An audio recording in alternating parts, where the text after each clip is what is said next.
At the topic of free speech from very different standpoint, different expertise, different regional background, different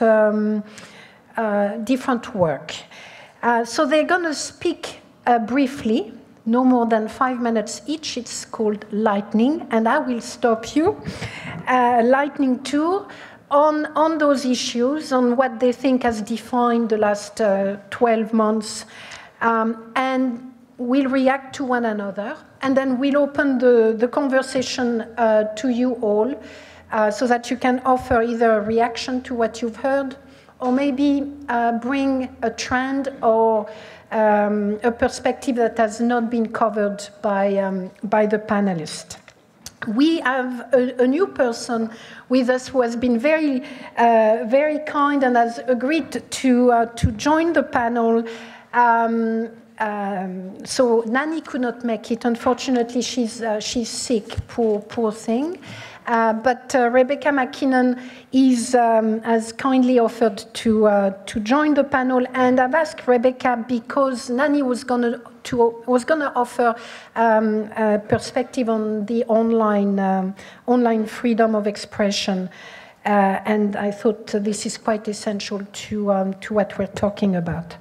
So in a new order of speaker. I'm going to begin, if it's okay with you, Toby.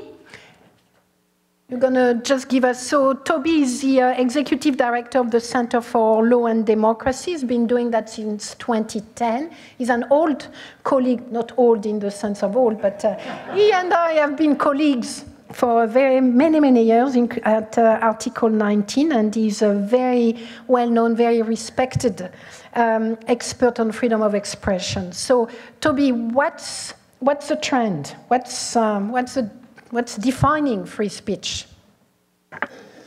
You know, fortunately, I'm getting to the point where I'm not that insulted anymore by being called old, so it's all right. Yes, so you, as you introduced it, said what has defined free speech in the last year or 2 years, and I probably didn't read my instructions properly, so I'm not actually going to talk about what I think defined free speech, but rather about something where I thought was a rather interesting development. So it's not doesn't reach the importance of definitional, but I think it's quite an interesting development in an important area. And the area is on safety, so very different from anything we've discussed so far. I mean, safety in the sense of attacks on freedom of expression, especially physical attacks. And I mean, this is an issue which the world has been grappling with for, a long time, and an issue which doesn't really seem to have experienced much success at all. The number of journalists killed, according to established ratings, really, I mean, it goes up and down a bit year by year, but it hasn't, gone down in any structural sense over the last 10, 15 years. The level of impunity for the people who commit those crimes hasn't also gone down, goes up and down a little tiny bit. Actually, that one doesn't move very much. So we have this problem. In 2012, the United Nations adopted a plan of action on the safety of journalists and the issue of impunity. And one of the tools for combating or for increasing safety in that plan of action was the idea of national safety mechanisms. So specialized arrangements dedicated to combating, both to providing protection and to combating impunity, because there are these two sides of, under the sort of the safety umbrella, those are the two main elements. And at that time, there were probably only two countries that really had a national mechanism, Mexico and Colombia. And the reviews of those two and a couple of other sort of more limited mechanisms were, I would say, largely negative. The Mexican side, almost entirely, slightly more positive reviews of the Colombian one, but not so much so. Okay, that was 2012. Since then, almost no, I mean, we got, 200 countries in the world, 40 or 50 have serious safety issues, almost no developments in this area despite that. So it's sort of a frozen area, and over the last few years, we've started to see a few developments, and I think, I mean, they're interesting, first of all, because I think we're starting to see movement in this space, firstly, and secondly, because the types of mechanisms are looking very, very different, and I think much more integrated in the sense that they deal with both protection and impunity, and integrated in the sense that they build in civil society and multi-stakeholder participation much more, solidly into them. And I will talk very briefly about two of those that I've been personally involved with. Neither of them has yet come completely to fruition, so they don't actually exist as mechanisms yet, but they're sort of on the way. The first is in Nepal, and there the mechanism will be, I hope, optimistically speaking, based in the National Human Rights Commission. The National Human Rights Commission of Nepal has an amazing mandate. It has the power to go out and directly investigate crimes that breach human rights. It can require the Attorney General to bring a case. So when it recommends that a case be brought, the Attorney General, the courts of Nepal have said that the Attorney General has to bring the case. So then the mechanism there basically has a bunch of different levels. It has a steering committee with the Attorney General, the police, the Ministry of Justice, so the police, the Ministry of the Interior, the police, and several civil society organizations, and of course the National Human Rights Commission. Beneath that, a working level, again, with civil society hardwired, and the working level group will, where an allegation comes up, action, the network of primary investigation and protection providing mechanisms. So really a radically new model working on both sides, where civil society is completely integrated from the top to the bottom. The second mechanism where I've been working is in Iraq. And Iraq, if those of you who follow this issue will know, it sort of tops the charts. On both, well, I don't know if it tops the charts on impunity, very high levels of impunity, but certainly tops the charts on killings of journalists. And just over the last few months, they are also talking about putting in place a mechanism, again, a sort of an oversight committee where civil society is hardwired into it. It involves all of the key players, including in this case the judiciary, which I think is a very important partner to have inside of a mechanism, not inside of the Nepal mechanism. So I think it's really interesting that after years and years of sort of lip service to this idea, finally now we're seeing at least some ideas, although they haven't yet, as I said, been in place, but at least some concrete plans. And what's really interesting, they're sort of multi in the sort of both sides of the equation, and multi-stakeholder in the proper sense, civil society properly integrated. So I think it'd be really interesting if these things actually get put in place and where they go. Thank you very much, Toby. And it's nice to begin with a rather positive milestone, or about to be a milestone. Rebecca, can I ask you, what do you think has been a key development or a key defining moment for freedom of expression over the last period? Yeah. Well, again, I apologize for not being Nani, because Nani would have shown up very well prepared to this panel, and I didn't have enough time even to ask her for all her notes. But she would have kind of chapter and verse on many cases around the world that are being fought right now.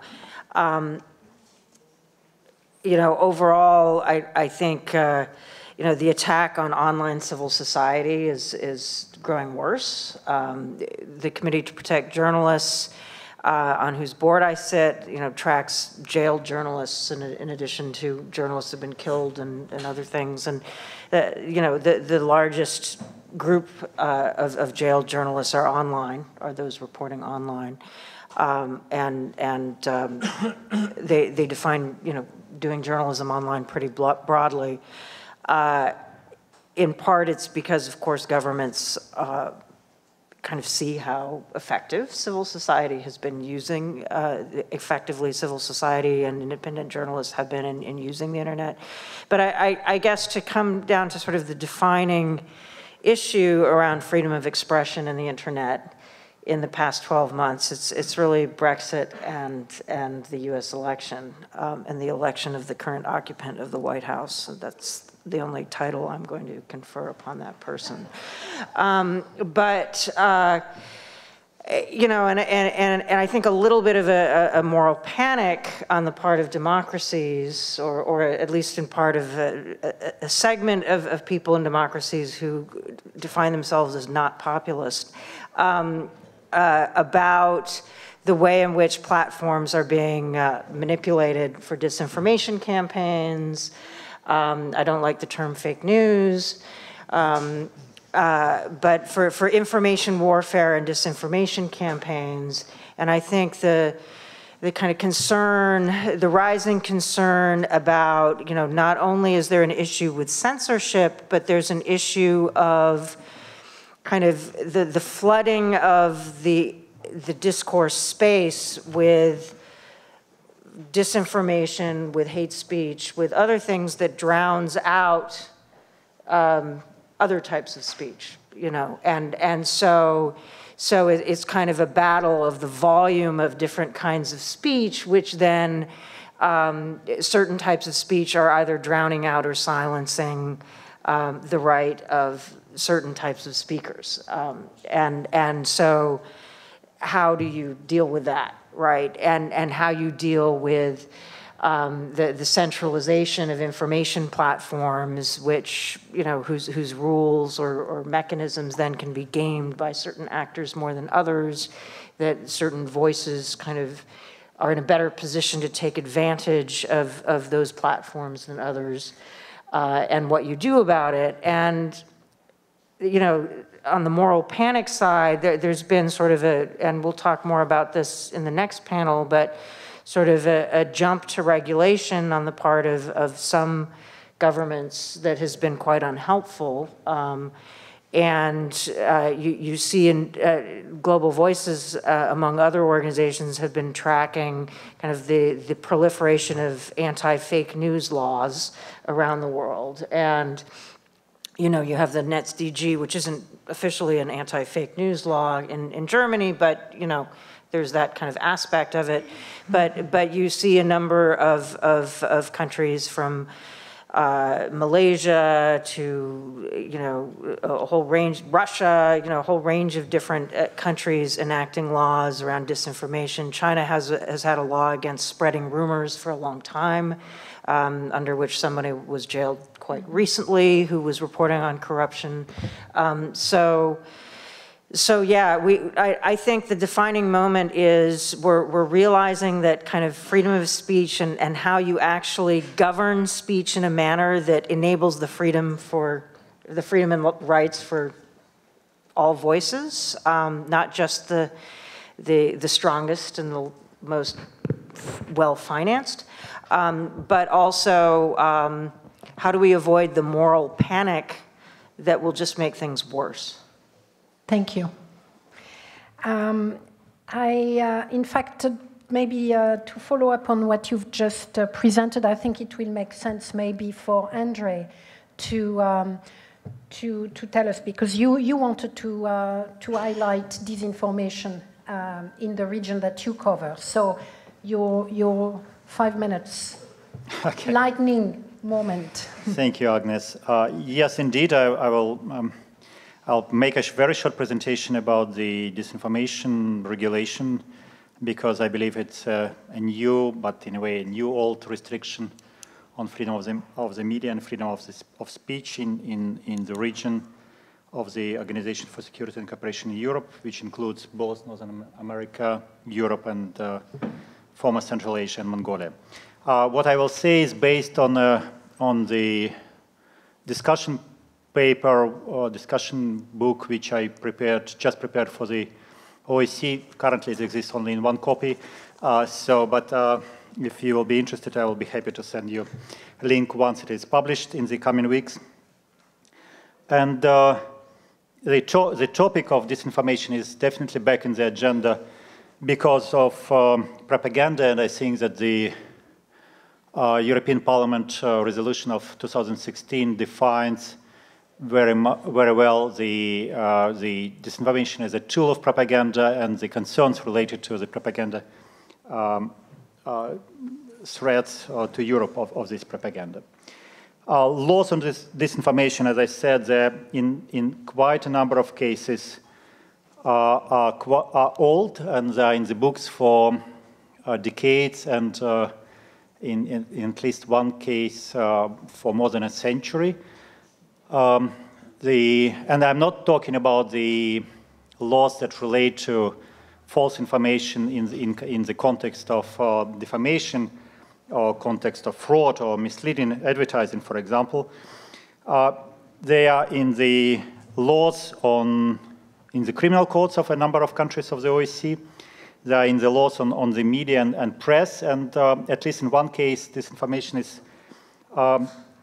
plainly prohibited in the constitution, that is the Constitution of Lithuania, which says freedom to impart information shall be incompatible with disinformation. The criminal codes of a number of countries, including Cyprus, including Kazakhstan, including Russia, and until 2013, Croatia, and also Canadian criminal code until 1992, and very often referred to in many articles, this provision of Canadian criminal code which prohibits this information irrespective of defamation or any other crime. There are a number of press and broadcasting laws, and I should start with France in its famous freedom of the press law of 1881. There has been a provision that bans straightforwardly disinformation, and that today serves as a basis for the widely debated new French bill that will target specifically disinformation. But not only that, the public information law in Lithuania encourages the independent media regulator to take action to stop disinformation in broadcasting. In Russia, there are at least two very recent laws, one of 2014, which prohibits false presentation of the activity of the USSR during World War II, and this criminal prohibition is very actively used. And another one from 2016, which prescribes all news aggregators. I mean, there are certain conditions, but basically prescribes all news aggregators to disseminate only news which are reliable and truthful. There is also law in Slovakia, broadcasting law in Slovakia, which demands only objective and impartial news and current affairs broadcast on TV and radio. There is Ofcom broadcasting code, which speaks about fair presentation of facts and news. That's slightly different from country to country, and also in the way that these information laws are implemented. But definitely, they do exist in those countries. And aside from those, there is, of course, a quite significant body of election law which discourages or forbids disinformation during the election campaigns. What I wanted to say, rather than give you a background of such diverse and historically important disinformation laws, is to provide with my views about the recent trends related to disinformation and the way disinformation is regulated, is starting to be regulated in the region. The first one is that there is definitely an increased interest of the states in regulating disinformation, first of all, as a threat to state or public interest, as interest to protect national security and public order. That is increasingly used by quite a number of national authorities. Second one, it will be the special focus of such threats during the election period, And for example, the law which has been developed in France will focus particularly on the election periods as a periods when the national security and public interest are threatened most of all. The third trend, which I see is quite interesting, is that the concept of national security is being expanded to include the vague notions of informational security, understood differently from this country in many European countries, as well as cultural security. And both informational security and cultural security allow countries to impose, some countries, to impose straightforward sanctions against information, any information, which comes from a particular source of such information, from a country which potentially disseminates this information. And the fourth trend, which I think is also quite important, is an increased use of national regulators. And I mean, theoretically, all of them are supposed to be independent, but we know in practice they are not. Increased use of national regulators to sanction anyone disseminating disinformation, both in broadcasting, but also increasingly more in social media and online in general. Those four trends, I mean, I will not judge on them. I'll let you judge on them.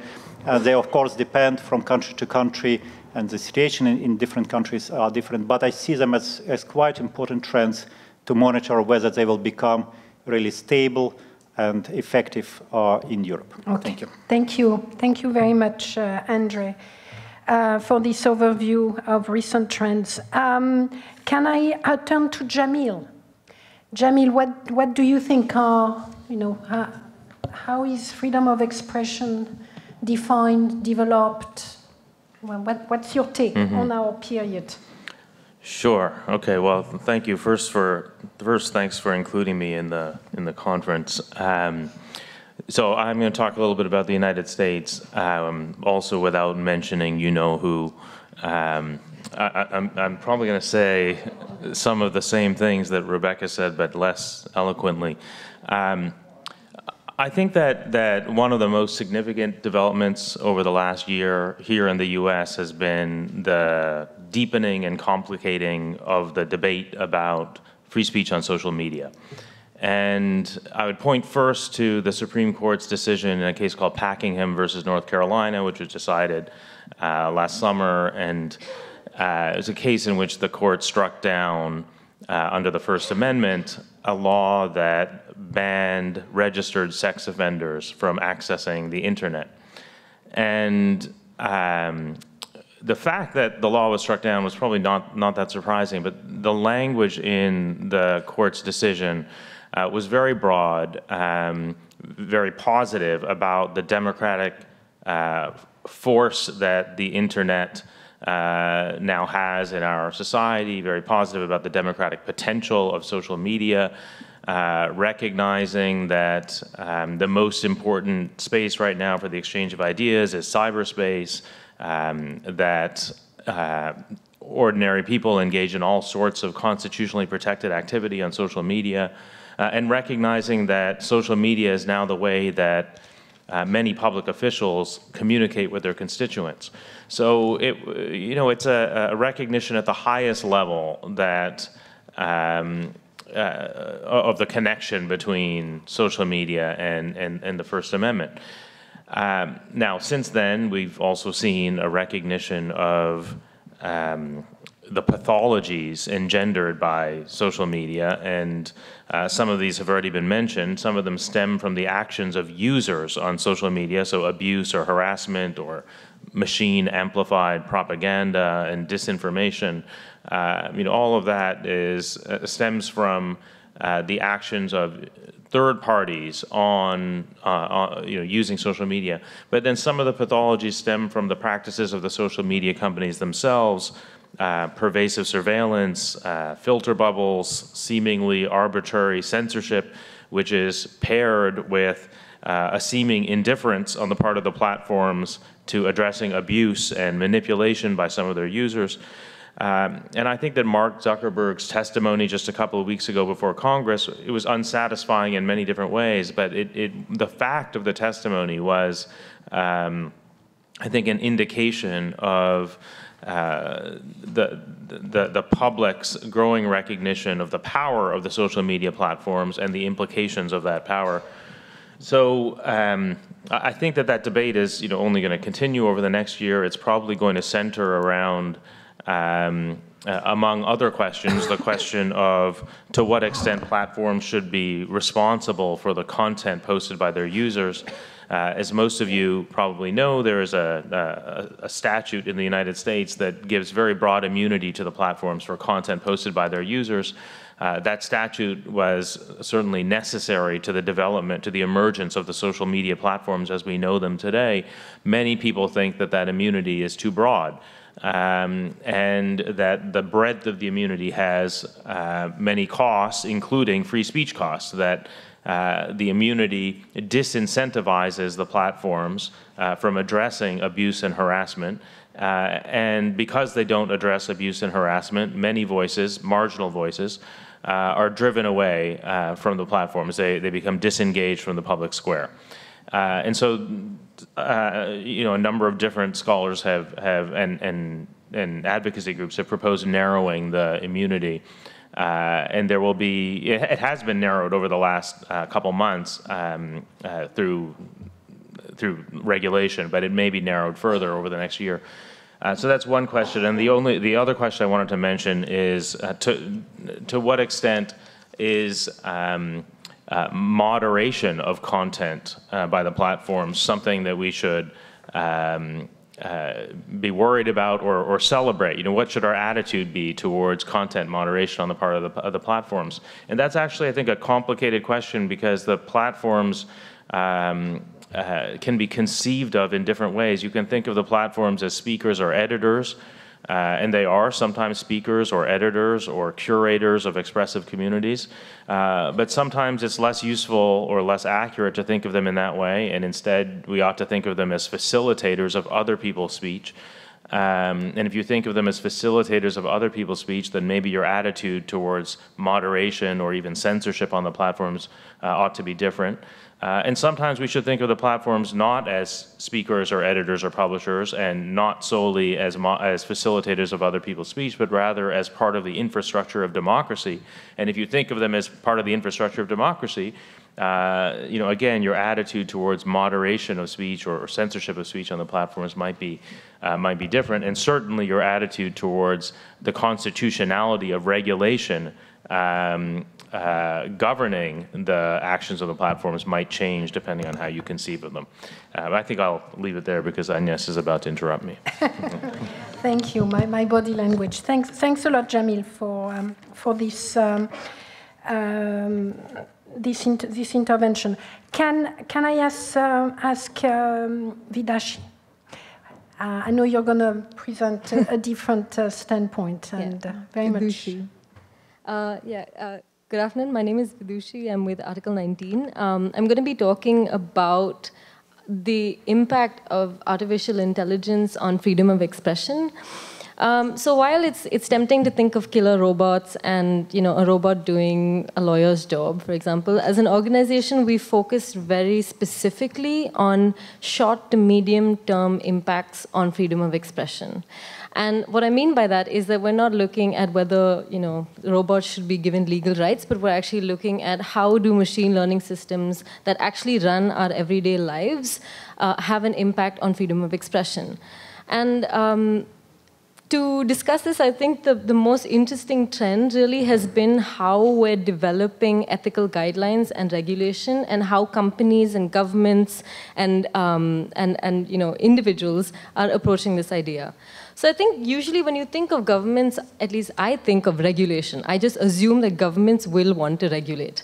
What's strange with artificial intelligence is that most governments are shying away from regulation. They're coming up with ethical task forces, and they're coming up with guidelines, and they're coming up with conferences and centers of excellence in AI ethics, but nobody is really talking about regulation.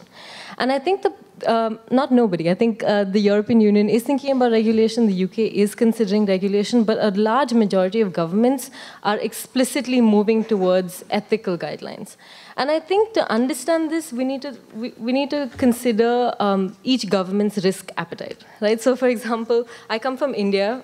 India's government recently came out with a task force on AI.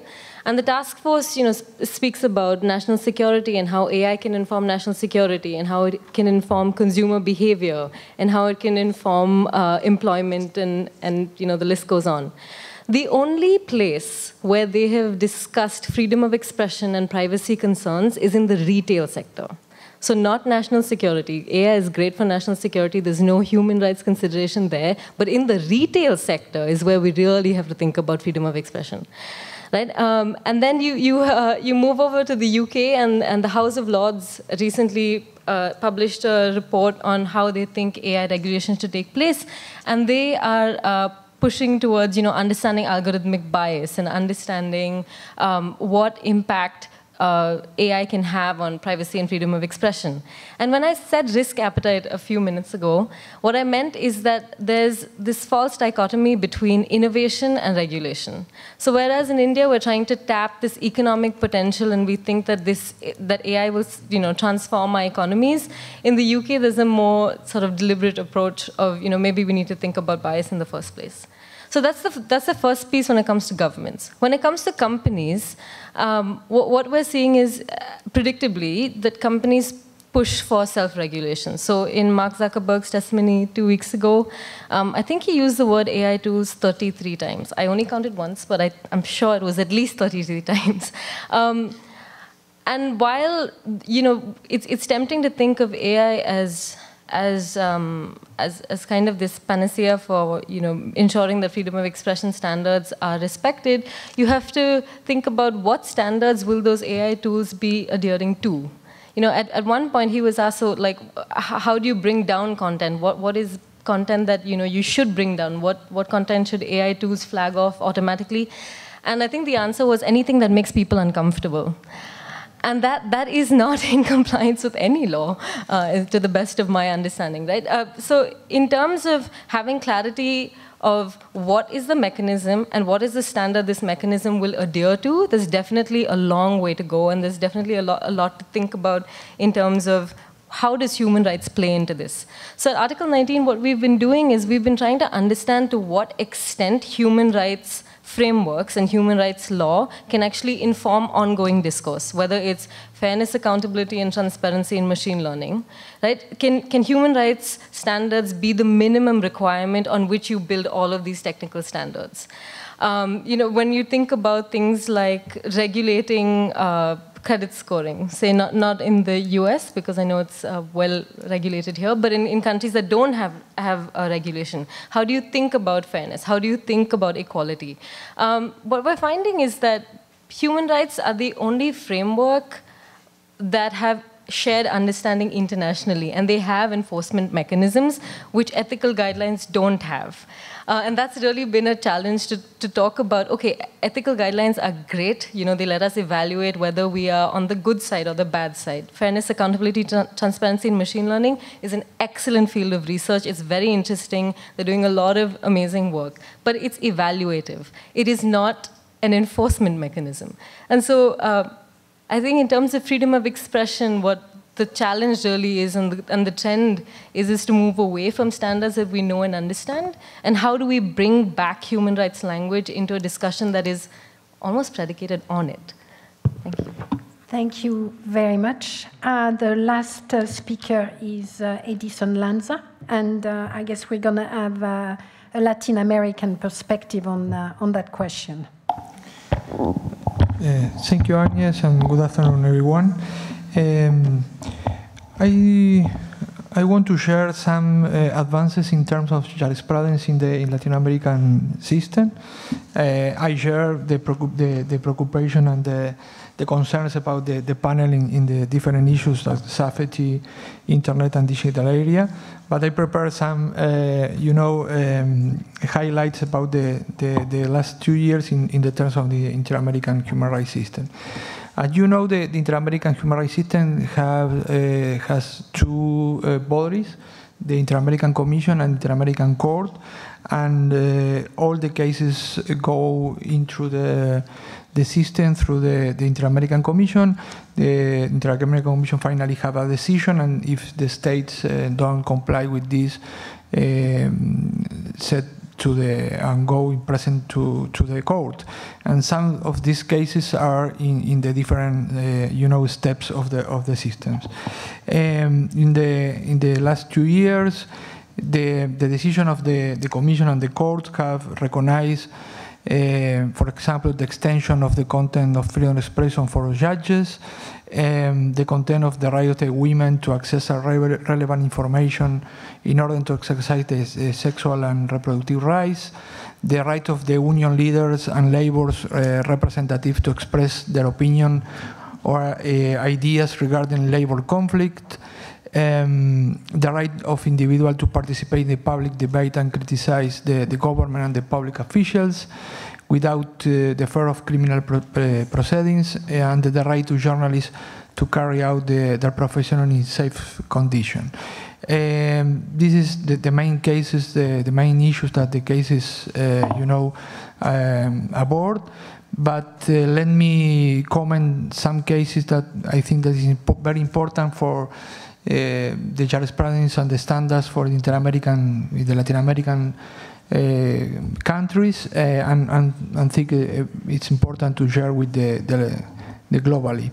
In regard of safety on journalists, the Commission adopted 2 reports regarding the killing of journalists and the issue of impunity. That is a broad problem in Latin America, in which a decision establishes that those killings constitute a violation of the right to freedom of expression, and both cases were submitted to the Inter-American Court.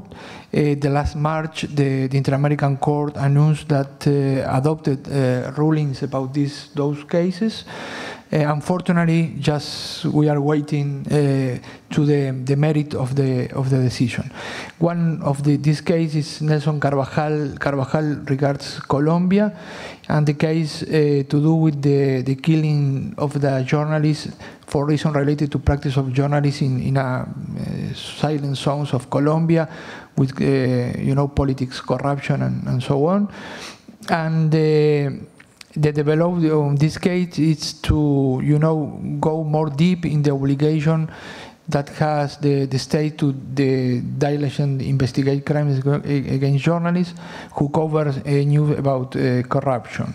Another case is Herzog versus Brazil. The case it's about the detention and torture and finally the death of the journalist Vladimir Herzog under the dictatorship in Brazil. And this case go around more of the impunity because the amnesty law in Brazil that impede to advance in the investigation and the sanction of the guilties of the. And finally, we want to highlight a very important case for the region about the information case against Bolivia. The court confirmed the findings of the Commission and determined that the rule informed consent in a medical proceeding is associated with the right of access information, and is, remarked the instrumental and use the access information in regards with the protection and other human rights. And finally, I want to highlight 2 cases about criminalization of the expression by public interest. The Inter-American Commission adopted a merit report about a case in Venezuela, Rocío San Miguel and others versus Venezuela. This case is about the sanction of a public official because they signed a referendum against the former president Hugo Chavez, and he, have a retaliation decision of the fire then of the public service, and this case is also in the court, but the Commission found that the violation of access of information in an indirect manner. Thank you, Edison. Thank you. So we have a very broad perspective on the development and the perspective. Two rather positive ones from, well, it's not the only definition that you want to offer, but both Toby and Edison have pointed to the fact that at national level there are steps taken to protect journalists, and at the regional level the Inter-American Court and commissions have been protecting freedom of expression in a more forceful fashion. And then we have the other speakers who are offering a rather pessimistic vision of the world we inhabit as far as freedom of expression is concerned, most of which is derived from the online world. There are some interesting concepts, I think, that we've heard, such as the notion of information security or cultural security, the question as to whether the new online infrastructures are to be seen as part of the institution of democracy rather than as corporate actors. And that has huge, of course, implications.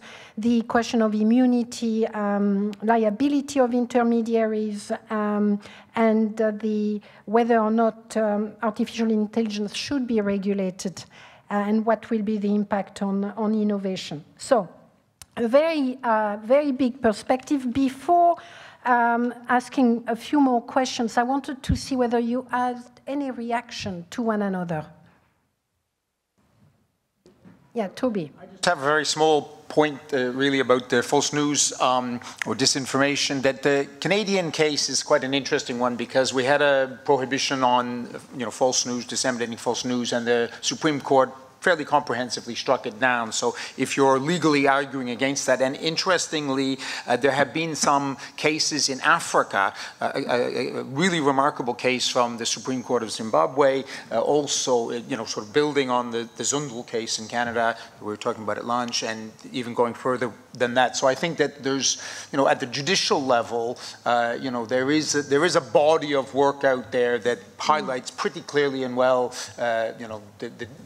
the reasons why those kinds of general prohibitions, as opposed to inaccurate information related to, hate speech, to defamation, to whatever, could be prescribable. So that point leads to the questions I had to all of you, or some of you, which was, how do you assess the role of the judicial sector in the development you have highlighted? Do you think that they have both the courts at all levels and indeed the legal profession in general, are they emerging from those fairly difficult times as a beacon of hope? Are they being buried as well into the wave of counter norms and so on? How do you assess the role of the judicial sector? So I have Jameel, everybody, okay. So let's begin with Jameel. Okay, well, so I think in the United States, at least, this is, it's a hard question to answer, because in some ways, this is a great time for the First Amendment in American courts. American courts, I think First Amendment claims do better than almost any other constitutional claims in American courts, and the Supreme Court in particular is very sympathetic to First Amendment claims, so sympathetic that it often sees First Amendment claims even where the litigants haven't raised them. Now, whether that's a good thing or not, I think is complicated. The Supreme Court has a particular vision of the First Amendment, which privileges autonomy interests over self-government or truth-seeking. The Supreme Court, when I say the Supreme Court, I'm really talking about Justice Kennedy, who's on this set of issues and many other sets of issues, the most important justice for better and worse. But often the Supreme Court's vision of the First Amendment is one that privileges speakers over listeners, that thinks of speakers in isolation rather than as part of a system of free expression. And I think that explains the Supreme Court's attitude towards campaign finance regulations. Maybe it explains its attitude towards commercial speech as well. And one interesting thing about the social media questions is that you often have First Amendment claims on both sides, or at least free speech claims on both sides. You have the platforms that are characterizing themselves as speakers or editors or publishers entitled to the full protections of the First Amendment. And then on the other hand, you have the users who are also exercising free speech rights on these, on these platforms, and are invoking the same values, even if it's harder for them to invoke the First Amendment directly, but they're invoking the same values. And so you have free speech. You have to decide which free speech argument should prevail. And at the end of the day, free speech is going to win.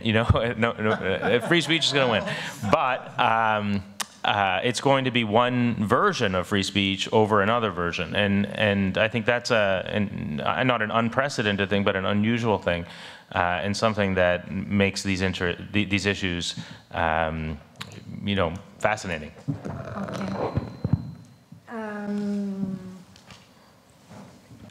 Yes, sorry, I have a blank. Andrey. Thank you, Agnès. Well, I'd like to tell very shortly two stories. One is a bit grim, another is more bright, for a balance. The grim story is a story I'm following since 2014. And when I was writing the non-paper on propaganda and freedom of the media, and it relates to the situation in the Ukrainian courts. Right after the Maidan revolution, the national regulator demanded from the Ukrainian cable operators to stop rebroadcasting Russian channels. They appealed immediately in the courts, and it was an administrative case which by law should be settled within 30 days, and since April 2014 no decision was made. I mean, there were different stages, there were many decisions to postpone, to merge the cases into one, to order an expert review, to order another expert review. Then I thought finally, I was wrong, finally in the fall of 2016, the court, which had all the cases in one, had all the reviews, which were not made public, by the way, said, okay, now we see it's a national security matter.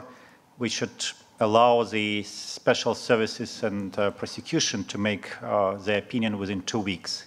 That was the last we heard about the case in autumn 2016. And in a way, the courts really waited for some sort of a new law, new decision that will allow them to get rid of the case. And that law was a law on sanctions, which basically said no Russian channels will be allowed in Ukraine.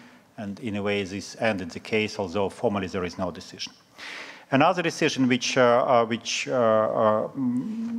was taken in Slovakia, there is a decision of the Constitutional Court. It was taken in the end of 2015, if I'm not wrong, 2014. And it relates to a very interesting case of a broadcaster which during the election campaign in Slovakia in 2010 fined one of the TV stations for broadcasting false news. And the false news was a statement by one politician in the news program about another politician saying that the other one has withdrawn from the list of the political party in Slovakia as a candidate for the parliamentary elections, which was false. It was one time, it was one program. I mean, of course, in Slovakia, there were many channels and many sources for information which disputed that, and anybody could find out that that was not true. All the courts where the decision of the national regulator to fine the broadcaster were appealed, agreed with the national regulator, and confirmed the fine up to the Supreme Court. Then the Constitutional Court overturned the decision of the Supreme Court in a very long decision, which is also another bunch of papers, 48 pages, very detailed, very argumentative. And I would just read one very interesting, I think the most interesting part of it. It has certain conditions. I mean, it didn't make a decision whether it was constitutional or not to disseminate false news. Because the law in Slovakia says that the news should be objective, the news should be fair. That was apparently not the case when they were objective and fair. There was no argument given of the other side or anything like that. But it gave a very interesting conclusion. It said, in particular, the Constitutional Court states that the legal limitation of the freedom of the media to require objectively and impartially information in news programs and public affairs programs, and the related authority of the national regulator to impose sanctions for violation of this requirement is not possible to draw from the constitutional right of individuals to receive information, since the right to receive information includes the right to receive information both truthful, verifiable, and neutral, as well as fictitious, unreliable, untrue, or distorting truths or presenting a particular viewpoint. In addition, information that is fictitious, inaccurate, and untrue encourages the recipient, when confronted with the information on the same subject received from other sources, to engage in critical thinking and increases the will to seek and learn other views on the subject. This leads to self-realization of the person and encourages an ongoing social discourse on the subject. The Constitutional Court assesses this as a democratic element of a free society.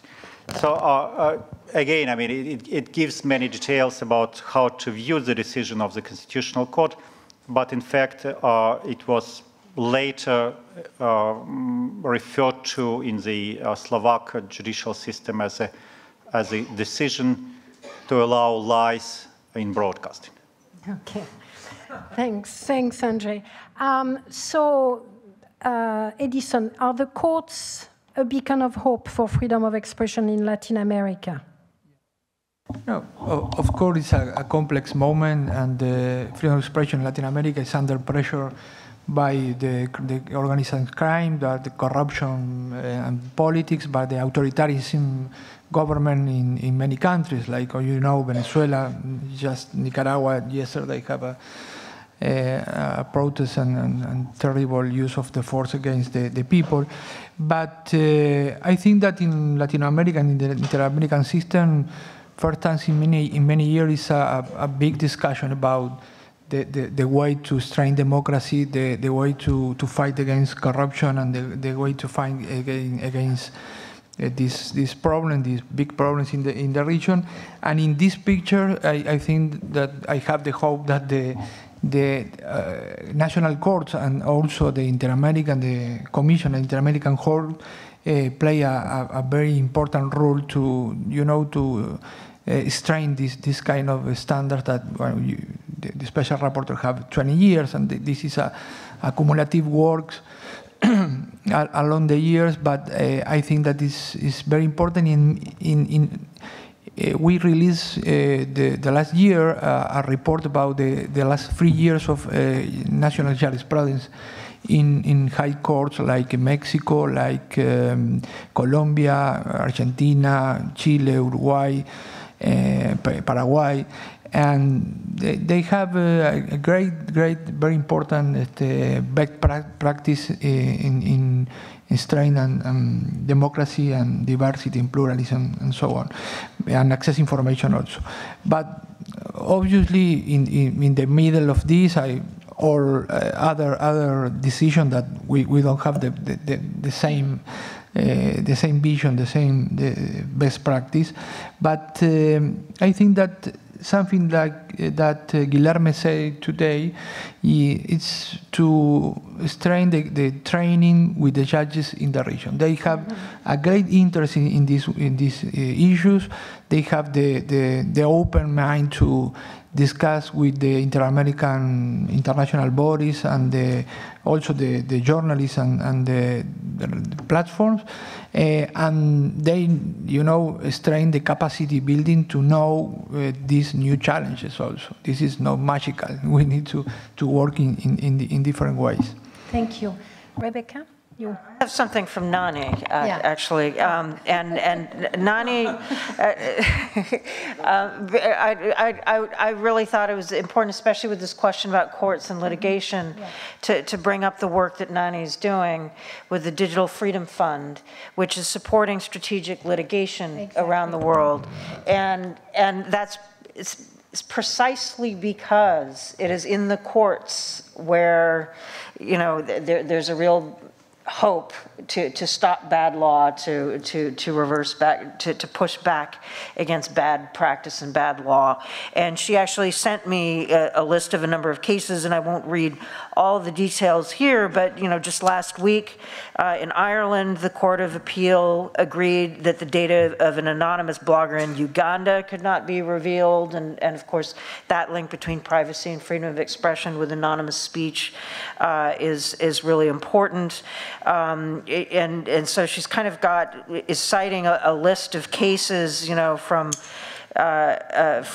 Ireland to the UK, to the United States, and elsewhere, Lithuania, where strategic litigation is resulting in court decisions that are what I think the panel would all agree on the right side of freedom of expression, and also around privacy. So one of the cases she didn't mention, but I think is probably fairly well known to some of the people in the room, is the Indian Supreme Court's decision last year that privacy is a human right, is a civil right under the Indian Constitution, and that very much interrelates with freedom of expression in the Indian context.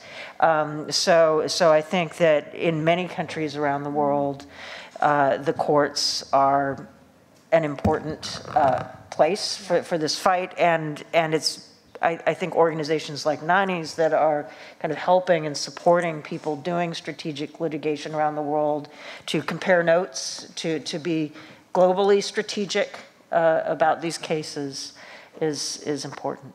Yeah, that's also certainly our finding at Columbia Global Freedom of Expression. You're reacting quickly, and then I'll open the floor to your reactions, to trends. Go ahead, Toby. I actually have a comment to build on Jameel's comments, because I think he raises a really important point. What about a court case, a constitutional case, or an international human rights case where freedom of expression is pitted against freedom of expression? I think basically my observation has been that courts don't know how to deal with that, or they don't have a proper approach to dealing with that. If you look under international law, we have a guarantee of freedom of expression. States are allowed to restrict freedom of expression, but they have to, jump through a lot of hoops to justify that restriction. So basically, strong presumption in favor of free speech and, limited right to restrict it. And that's absolutely proper because, freedom of expression is a human right and we're restricting that human right. But when you have a case pitting free speech against free speech, or freedom of expression, broader concept perhaps, that analysis doesn't work anymore. If we imagine that, two freedom of expression arguments against each other, if the case is brought by the left hand, the right hand, left hand to you, then the right hand have to justify the restriction, even though, and if the other one brought, so you could imagine the case where it was almost random, or where the case was tilted based on the established jurisprudence, and you see the courts doing that. The European Court of Human Rights, for example, when it sees these two values pitted against each other, it walks through exactly the same test.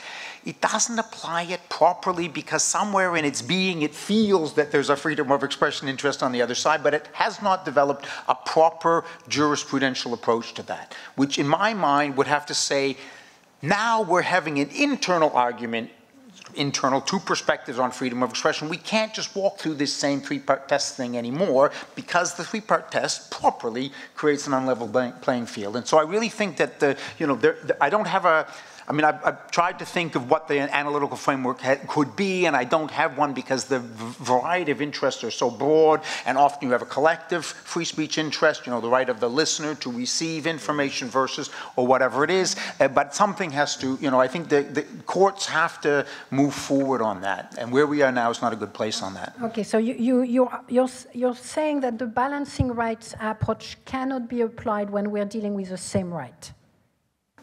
No, what I'm saying is the free speech analysis under international law is not a balancing approach. It's we protect free speech and you have to justify your restriction. Go walk up a big hill. Go through I'm mixing my metaphors, but you know, jump through a bunch of little hoops. If you can manage to jump through those hoops, we're going to accept your restriction. There is, I think, when you see conflicts between rights, like between free speech and privacy, then you get a little bit closer to it. But courts have always said, even in that case, you still have to justify the restriction. Even though privacy is a right, but you still have to jump through the same three hoops, the three-part test, basically. But I don't think that works. Let's imagine a practical example. I bring a case claiming that my right as a consumer of news is threatened by the absence of strong anti-monopoly control over the media. So there's no law in my country that prevents monopoly control. This guy owns everything. My right to receive information is threatened. And then the court has got, the government's got to justify why it doesn't have an anti-monopoly law. Let's imagine another country where they have that law and the media owner brings the same case, saying this anti-monopoly law is restricting my free speech. Are the results going to be different? Is the test going to be different? It can't be. So I think, it's the balancing is not what normally happens. And even with privacy, that's not how the courts treat it. So I think that there needs to be another kind of test. Okay, interesting. So some kind of new, really technical development within the jurisprudence, which I don't know. We'll check with our database whether any courts have ventured on that journey. May I open the conversation? Can you please introduce yourself? My name is Yaman Akdeniz. I come from Turkey. I'm going to speak with my practitioner head rather than the academic head. I have been involved with pro bono legal support and strategic litigation in Turkey since 2009. The problem we have is, apart from an independent judiciary, cases take far too long. Some cases that we initiated back in 2009 and 2010, Sandra knows well because they provided us some funding, they still go through the courts. And the project that we started back in 2013, and cases go on forever. And I'm involved currently with 250 plus cases. 120 of these are involved with regards to internet blocking. The rest are criminal prosecutions, all political cases. But the problem is that a trial lasts almost 2 years in Turkey. The appeal process lasts another 3 years. When you reach the constitutional court level, you wait another 3 years. And then you take cases to the European Court of Human Rights. It takes another 4 years. So 12 to 13 years life cycle. If you're lucky, get priority treatment from the European Court, then I would say within 10 years. So redress mechanisms, especially with regards to freedom of expression cases in Europe, this is not a unique problem to Turkey, but Andrey would say probably for Russia and some other countries as well, is hugely problematic. And by the time they decided, that decision has no meaningful effect in terms of establishing norms because the cases are too old. Wikipedia has been blocked in Turkey for over a year now. We're going to ask priority treatment from the European Court of Human Rights next month, but because the Constitutional Court is not deciding. But by the time the European Court decides, it will be another 3 years. So, but just talking about strategic litigation, isn't there? Because I know the European Court at the moment has thousands of cases from Turkey, but maybe 16,000, some incredible number. And we understand the context that prompted many litigators to go to the European system. On the other hand, if we're talking about being strategic here, bombarding our regional a court with 16,000 cases, it's ensuring that it's going to fail, really. So isn't there, if we want to really ensure that the courts do play the role that they could play, isn't there some more strategic thinking that should occur before the cases are brought to the court? If there was a court in Mars, we would go, but there isn't much of an alternative to go at the moment, and that's why the European Court was bombarded. But majority of those 60,000 applications were rejected by the court because they said you have to apply to a commission which was set up last year with regards to state of emergency measures. But that is taking time. Then there is, people have lost their jobs, and now as we speak, the Cumhuriyet trial ended, and almost all the journalists received terror-related convictions. So, and the European Court has given priority, but they haven't decided before the trial ended. So there are other issues as well, political issues. Okay. Thank you, Yaman.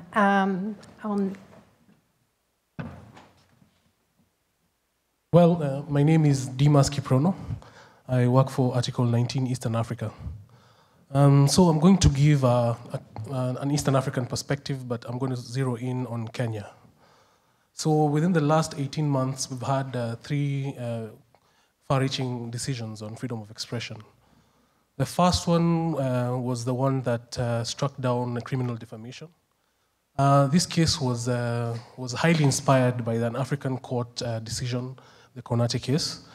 And in Kenya, the Kenyan constitution recognizes international norms and international instruments as part of Kenyan law. So with that, there was another case that struck down a law that established a crime called undermining authority of a public officer.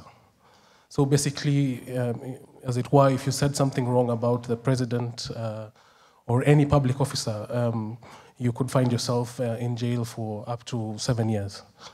And basically, the courts found that the provision does not make any sense, since citizens should be able to interrogate, to criticize what the government is doing. And the third one was a case that targeted bloggers and journalists especially. It was under our National Communications Act that established a crime called misuse of a licensed telecommunication device. And the case came up when a human rights defender wrote something on Facebook about a dude who works for an NGO and who was taking advantage of girls in exchange for scholarships. And so this individual was taken, charges were brought against him. And the wording of this provision included such things as causing undue anxiety. And so when the judges looked at this case, they found that it was vague and therefore could not stand the 3-part test.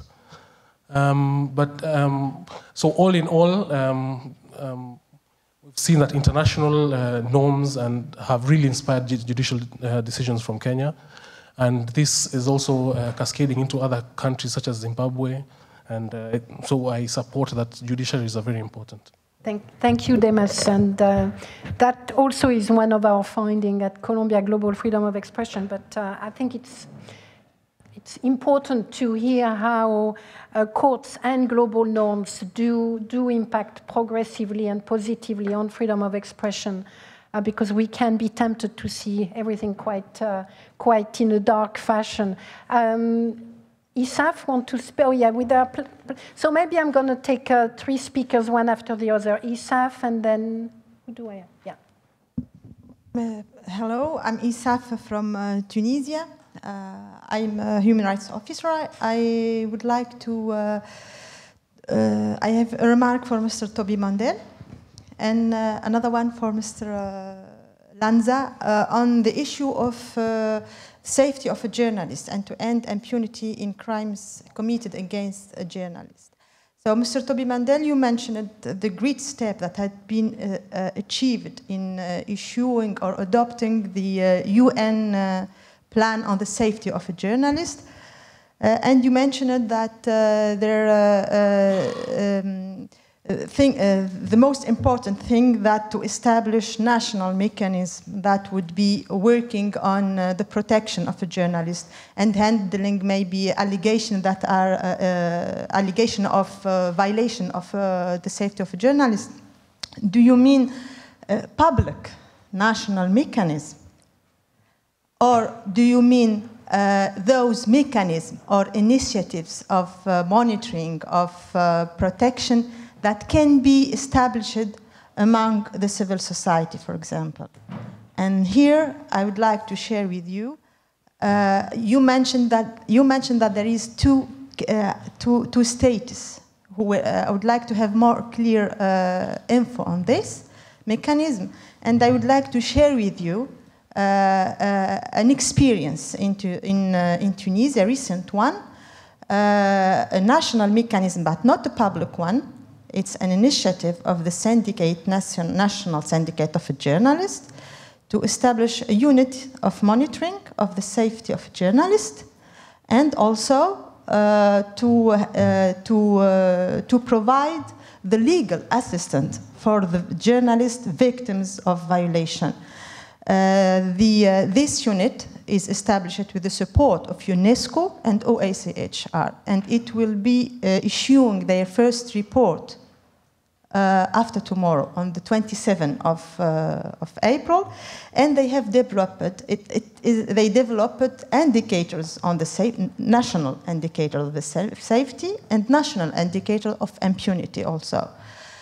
And my second point is for Mr. Lanza. I would like to re-express here publicly for you all the gratitude of OSCE Tunisia for your participation and for your contribution to the celebration of the International Day on Ending Impunity in Crimes Committed Against Journalists in 2017.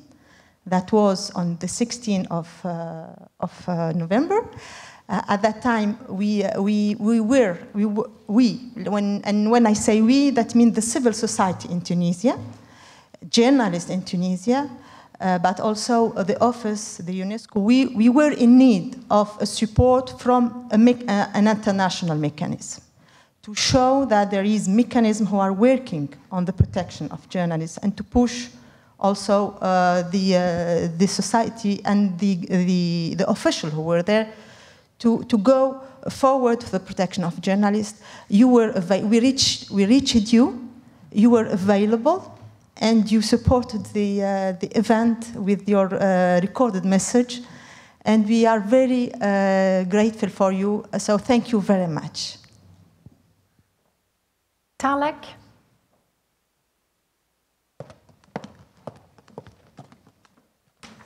Tarla McGonigal from the University of Amsterdam.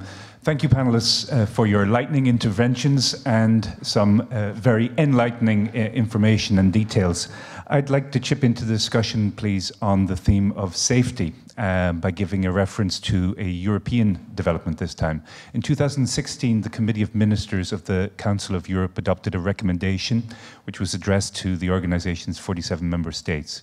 Its focus was on the protection of journalism and the safety of journalists and other media actors. So the first prong, the protection of journalism, covers all the activities involved in journalism. So the pre-publication activities such as news gathering, substantive protection for content, editorial freedom, and also protection for the dissemination of the publication. The second prong tries to ensure that there would be protection not only for professional journalists, but also for the growing range of other contributors to public debate. So that's perhaps of at least symbolic significance in itself. What the recommendation tried to do was to take the expansive body of case law of the European Court of Human Rights dealing with both prongs to the recommendation and bring it together, organize it, and operationalize it. So it's all very well having these principles, but what is still required in order to implement them effectively?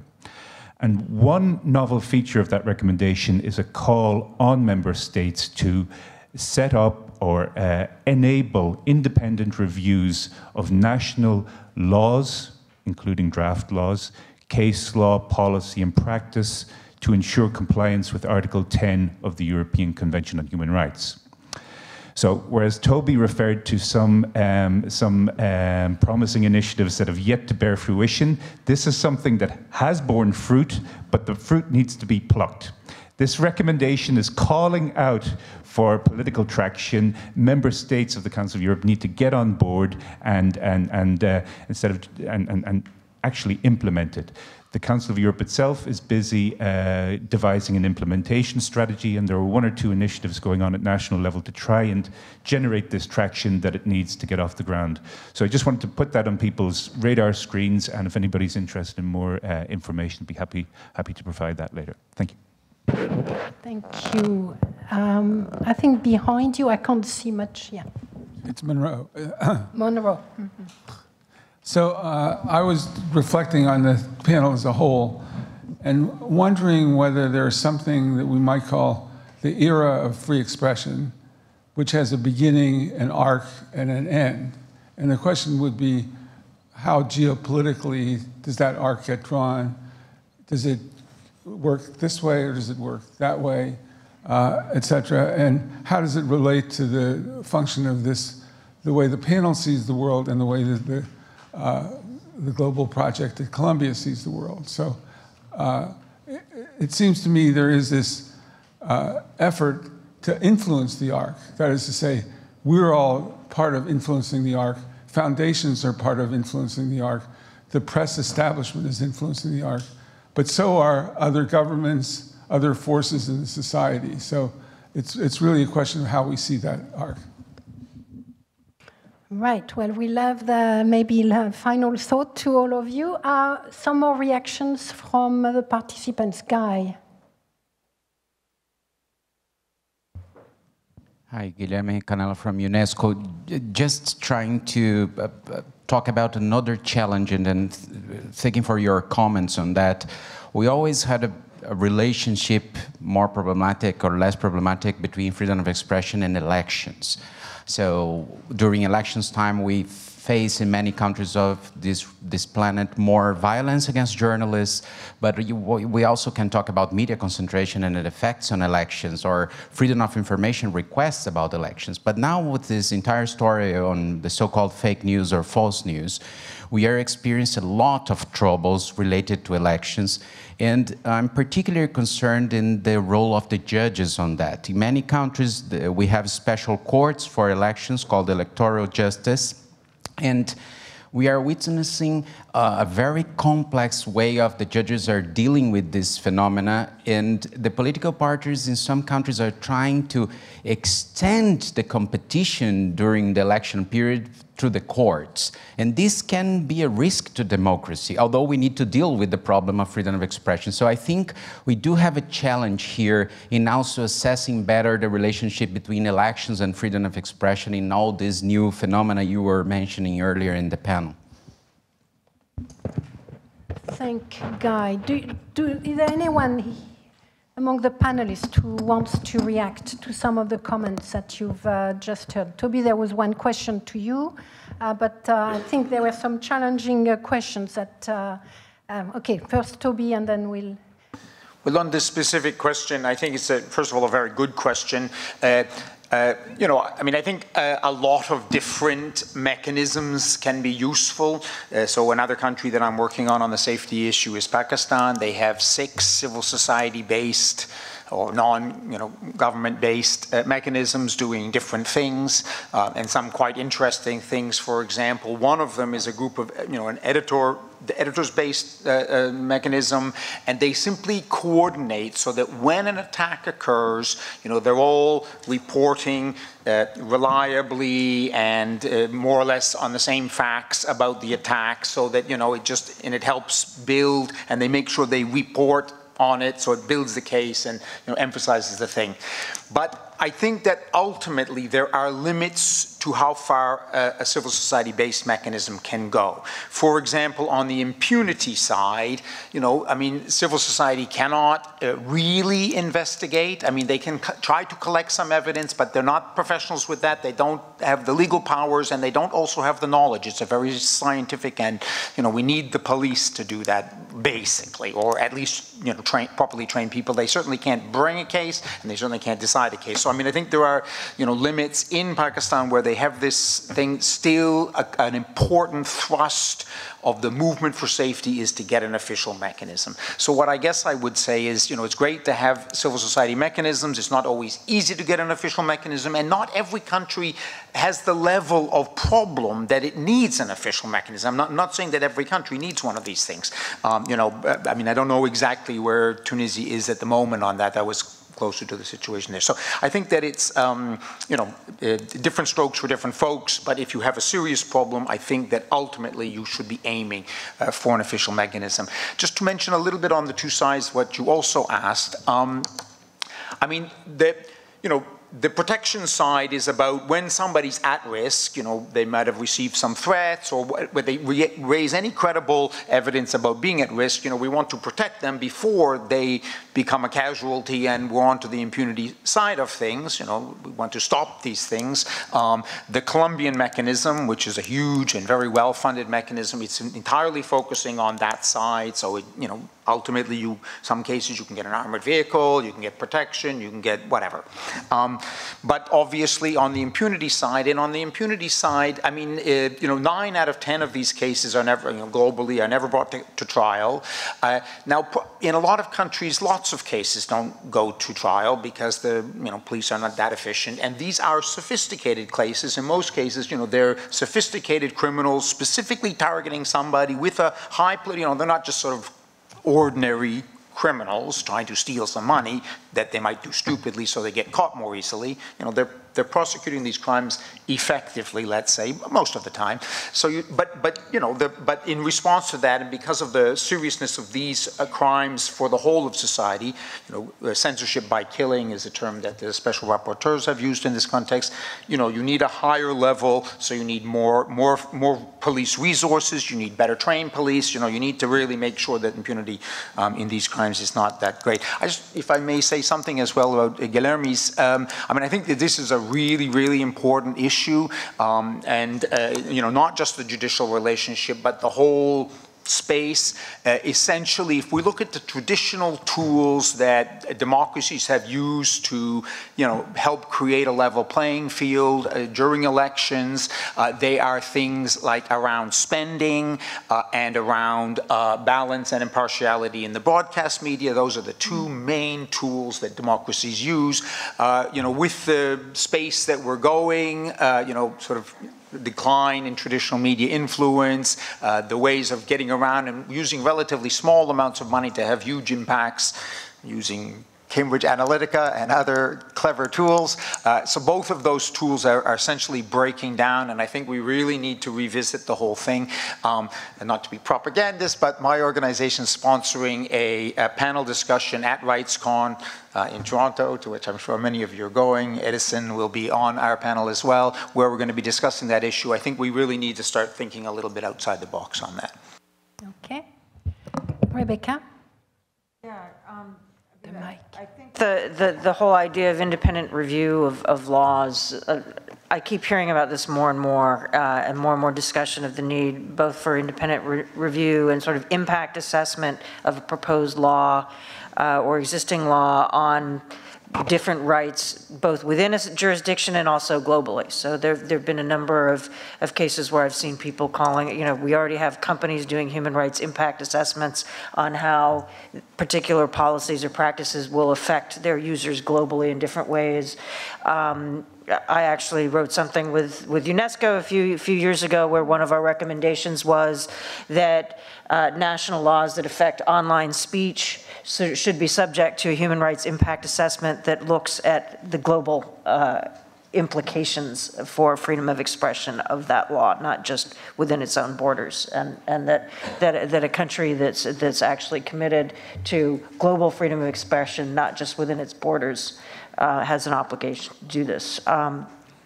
One quick thing about Monroe's comment about the arc of history. I'm violently against historical determinism, and I kind of feel one of the reasons why we are where we are today is that there have been too many assumptions made that the arc of history and technology is ultimately towards freedom. And then everybody just kind of expected that technology would automatically take us to more freedom of expression, just kind of automatically, and now here we are. So I think that there isn't a predetermined arc, and that assumptions about predetermined arcs are going to take us to very dark places where people don't take responsibility for their own actions, and we all have to build the direction of history directly ourselves and make no assumptions about where it's going. We'll live to regret it. I promised myself I wouldn't be cynical the second time I spoke, but I'm going to break that promise. Because literally everything I have heard on this panel, all I'm thinking is, oh my God, it's so much worse with machine learning. It's so much worse with machine learning. So right from safety of journalists, we have facial recognition software that changes our perception of public space. Usually public space, you were guaranteed anonymity. It allowed you to do things in the public space. With facial recognition, that changes. We alter how we behave. And if you look at how machine learning systems work, it's actually worse for the minority than it is for the majority. Because when machine learning systems are trained, for example, they have, it's been proven that they have more, less dark-skinned people in that database. So now that database is worse at accurately determining who the dark-skinned people are, which means that they then, end up arresting more people. And it's kind of this horrible circle where our reality, which isn't perfect, is feeding something that doesn't understand context. And I just wanted to leave you all with that depressing thought. Thank you. Thank you. Just maybe, I do wonder whether we're not going from one extreme to another in our assessment of technology, a bit like a pendulum. And right now, it seems like the pendulum is all on the very dark side of things. 5-6 years ago, we were all singing the benefits of technology, and hopefully we may reach a more balanced perspective. I'm just maybe putting that on the table, and also wondering aloud, listening to you, whether the actors that are driving the new information ecosystem are quite baby actors in many ways. And don't they need a bit more time to learn to become, actors within the global system? If you think of the nation state, which has several centuries of history, and they are not all acting very well, most of them. But I don't know whether even democratic institutions are much older. Aren't we?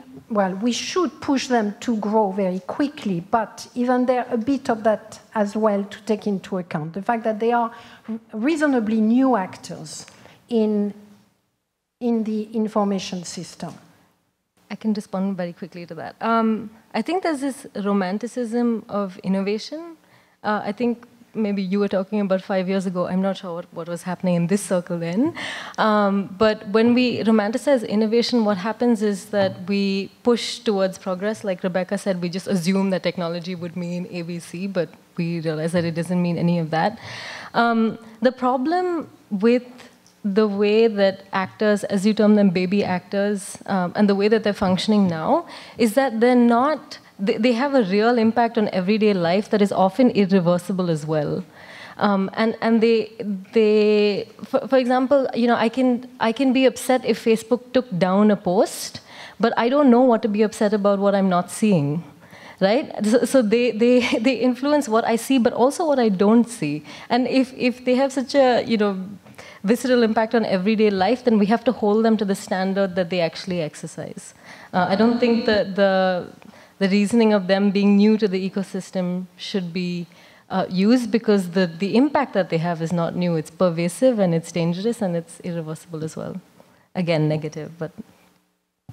Jameel? Yeah, I guess just to add on to that and to state the obvious, I mean, they are baby actors in the sense of seeming to be considering for the first time the implications of the power that they have. But they have immense power, right? If Facebook wanted to decide an election tomorrow or in 2 years, it could decide the election. And you know, just by making tweaks to its algorithms, you know, that privilege one political party over another or one set of political views over another, you know, I think it would be relatively straightforward for Facebook to do something like that. And, you know, we've seen the power that Facebook has in places like Myanmar, where Facebook is, you know, effectively the only source of information.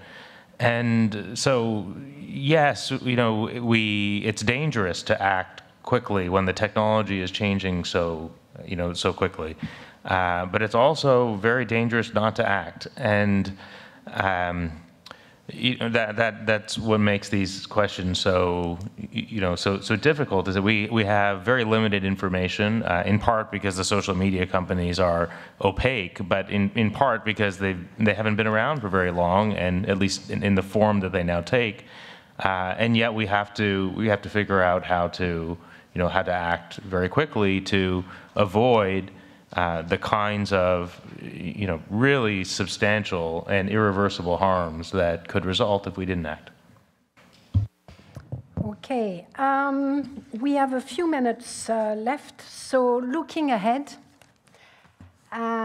could each one of you give us a positive milestone looking ahead? Within the next 12 months, what is it that you think could happen? Whether it's a court decision or, I don't know, something else, a policy decision, a law. Is there anything that we can hold on to? We've actually heard quite a few positive things. I just want to try to balance a little bit the very dark perspective that, you know, that we may be tempted to fall for, and particularly from some of the country that we've heard from. There may be different standpoints in terms of assessing the state of freedom of expression and the actors and what technology has brought to some places. So just inviting you to reflect maybe more, if there is a way to reflect more positively, or to look at some of the moment coming up that may be a hook for further engagement, for greater protection, for actions.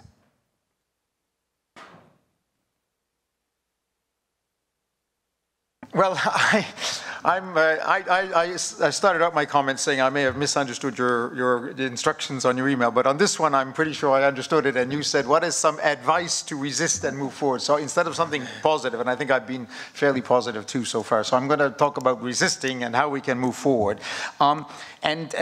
You know, people have used to say anyway that you know, the internet, the digital revolution is like the printing press, and I mean, looking at it very much from an informational and communication point of view. And I think that, you know, it's easy to get misled into that because it is communications driven, but I actually think it's much more like the Industrial Revolution in the sense that it's fundamentally, you know, altering our entire social and economic and you know, interactive framework, much beyond. I mean, a lot of it's communication based, but it's much more than that. You know, the taxi guy that drove me in yesterday was worried about self-driven cars. I mean, if we look at what happened during the Industrial Revolution, and I mean, you said we have to move quickly. This thing is happening in a massively reverse telescoped time frame. But in the Industrial Revolution, over a long period of time, we completely revised our whole legal framework. We basically developed tort law. We developed, Anil this morning said we should spend some money to, the government should be spending money to address the problems. We developed the social welfare state, okay, which basically was a response to industrial, I mean, we completely, sort of the before and after, which was over a long period of time, so it didn't look like a before and after, but, and I think that, when we talk about, oh, should we regulate or not, or should we this, should we that, I mean, these are not the, somebody this morning sort of mentioned Marxism, I mean, without being a supporter of Marxism, the theory of Marxism and that political thing drove Western states, to reevaluate in more radical ways, probably. I mean, I'm not a historian, but then they would have otherwise. And I think we need to, and I don't have the answers, but we need to really be thinking outside the box. I think we need to be thinking of this as a completely transformative moment for our world, and that, sort of, are we going to regulate or not? Definitely. I mean, I'm with Anil. Absolutely, we're going to regulate, but we need to think what or whatever. We need to spend money. We need to do a lot of things, big things. And not just, let's, give a little bit of development money to alternative news or something like that. We've got to really have big solutions to this problem. It's not a small thing. Okay, thank you. Andrey, a big solution or? Well, I don't think that anybody has a big solution here or anywhere else. I have little hope, and that little hope is, I mean, I already mentioned the, in the field that I was talking about, the disinformation regulation. I already mentioned the European Parliament resolution of 2016. As a result of the activities of the Parliament, the European Commission established a high-level group that discussed the issue of fake news and disinformation for 3 months or so, and it came with a bit naive but still quite interesting report about a month ago or 2 months ago. This month, the European Commission is to publish a communique, well, reportedly, maybe it will happen next month. And so my little hope, which is based both on the parliamentary decision and on the high-level working group conclusions, is that the activities and the solutions and the regulation that will be suggested by the European Union will be very much putting us back, if not into the box which Toby was mentioning, but rather on the foundations of free expression and freedom of the media. Making focus, I guess, on media literacy and media research. Okay, Edison? Yes, thank you for this challenges discussion, but I think that this is not an animal that we have to eat in a one bocado in Spanish. And I think that it's very important the role of the international bodies to, acknowledge and take this discussion. In the Special Rapporteur for Expression, we propose some states in the Organization of American States to open a space to reflect with the impact of the digital age in freedom of expression in the electoral period that Guilherme proposed here, because I think that this process, this revolution, we need to take in part what is the impact in privacy, what is the impact in freedom of expression, what is the impact in the electoral process, because other things is out of our mandate, like the economic impacts and so on. And then I think that the expert acknowledge that we have in the international law and the international experts, it's important. In the last years, with the Special Rapporteur, we released a joint declaration about fake news and freedom of expression and the impact on fake news. And I feel a year after the decision, that that decision is a good approach with the problem. In fact, in the place with the situation it's taking in person in the best way, take this kind of recommendation, and well, we need to talk about that in next joint declaration and forum like this, another space, because other problem of this area is which is the place to regulate these issues, right? Because you know the picture today that you show is Facebook is a global forum with 2 billion of people, cross borders and so on, and finally the regulation in each country, in one country, it's not enough to abort these new challenges. Thank you. Jameel, you want to say something positive? A positive thought or an advice? Yeah, so I did not mean to be so negative. You know, I think of all this technology as always two-sided. You know, it's like discovering fire. You can use it to cook your dinner, or you can use it to burn your house down. And you know, we should figure out how to use it to cook our dinners. But I want to point to one specific positive development.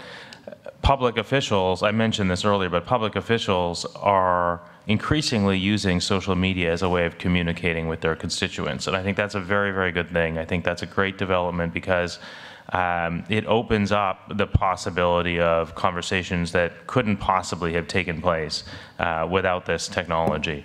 Now you can engage in a virtual town hall with your elected representative and not just have your views heard by that representative, even if you're hundreds of miles away from that person, but communicate with other constituents about the policies and statements of that elected representative.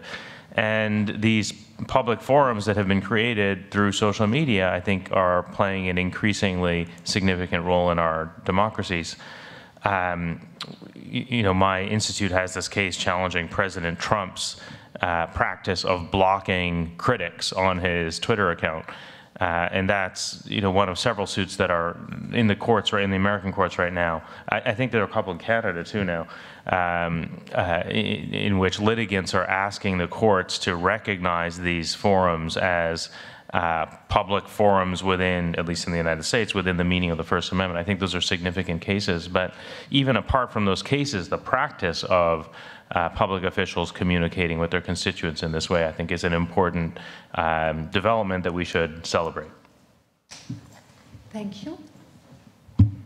I think one positive development that is beginning to take shape and I think has great potential going forward is when we build technology keeping human rights or keeping, you know, certain values at the center of it. So the problem up until now has been that engineers have always said, you know, I don't understand what you mean by fairness. Like, what do you mean by fairness? Can you tell me when I'm sitting down to write code, what do I mean?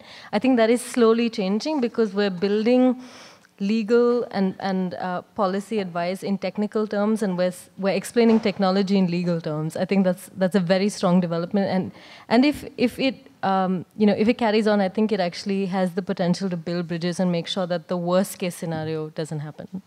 Thank you. All right. Yeah, I mean, this is about power, right? Mm-hmm. And it's about who has the ability to exercise power over what people can say, both within and across borders, and what they can do, and how our information ecosystem is shaped. And how do you hold power accountable? That's what governance is about. And, you know, to quote something that was said many years ago by Rosenthal Alves, who some people here know, who's a professor of journalism at University of Texas, Austin. You know, before the internet, the global information ecosystem was a desert. It was based on scarcity and the allocation of scarce resources and the governance of scarce speech, right? And our entire political economy was based on that. And now it's a rainforest. right? There's completely different organisms in the way in which you govern a society based on scarcity and the way you govern an ecosystem that's based on insane overabundance and excess and many monsters running around eating each other is very different.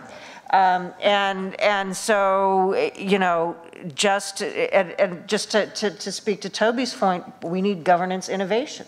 Our governance structures are not fit for purpose. They're pre-internet age, certainly pre-AI, artificial intelligence governance structures. They don't work across borders well. They don't hold power accountable within borders well.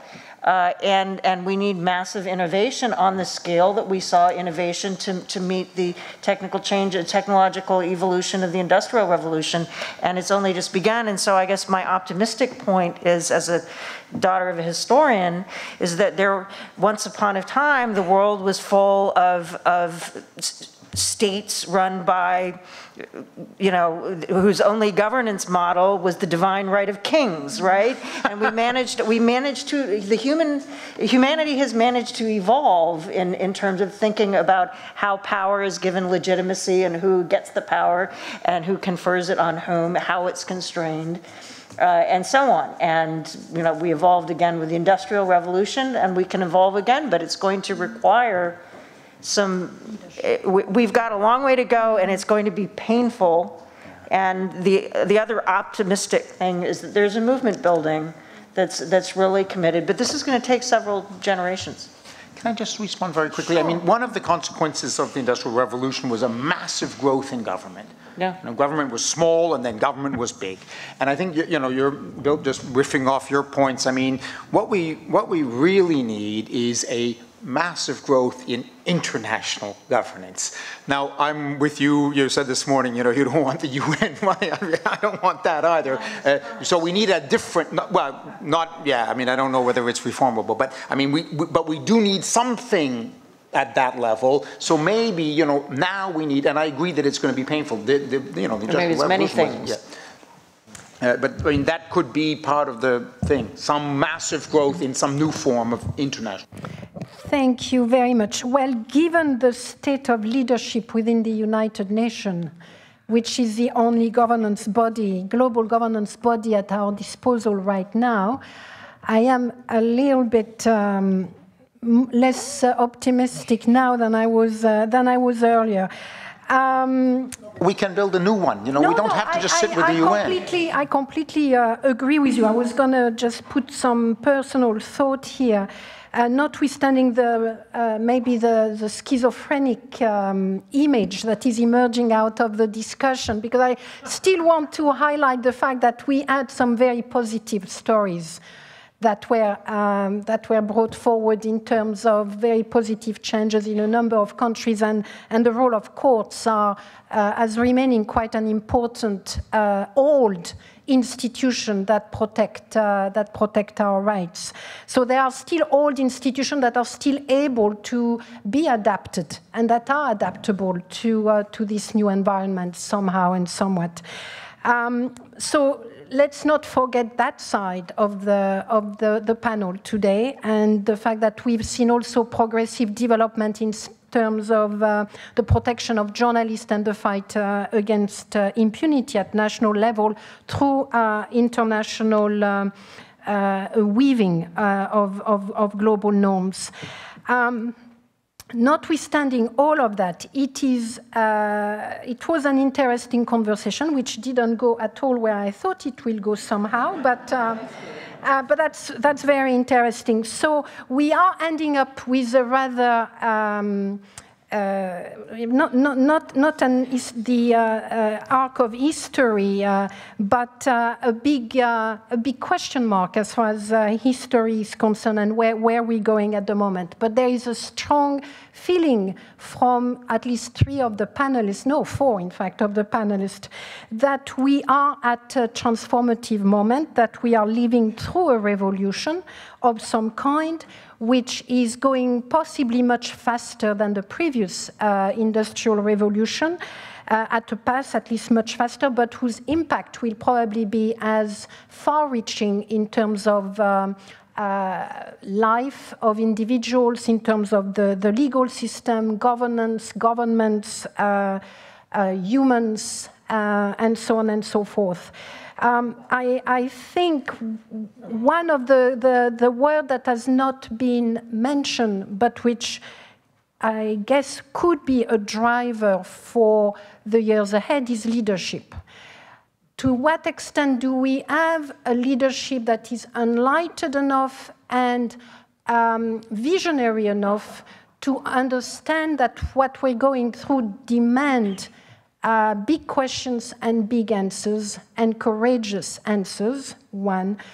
The second thing that has not been mentioned is China and is Russia and the notion of a very old notion of internet sovereignty that is also looming as large possibly as if it happened. I mean, you know, not that I'm questioning all of the data regarding Facebook, but some of them I am questioning. I don't think, but that's not the purpose of the, you know, so we also have, in addition to the trend related to the social media and their power and what they may or may not do in some of the more fragile democracy, we also have this conflict looming large right now and the reconstruction of the global order using some very old concept, not at all revolutionary, being brought into the new revolution.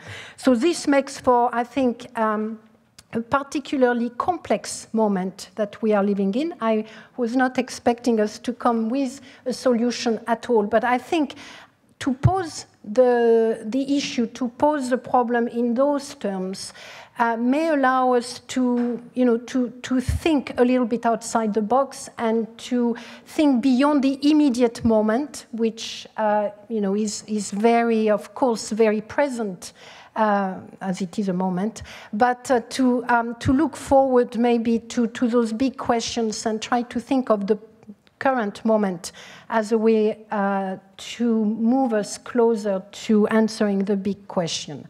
So I'm going to leave it at that and invite you to have a coffee, and I don't know where coffee is, but yeah, it's over there. And to thank the panel very much, and I have realized that I never introduced any of you properly.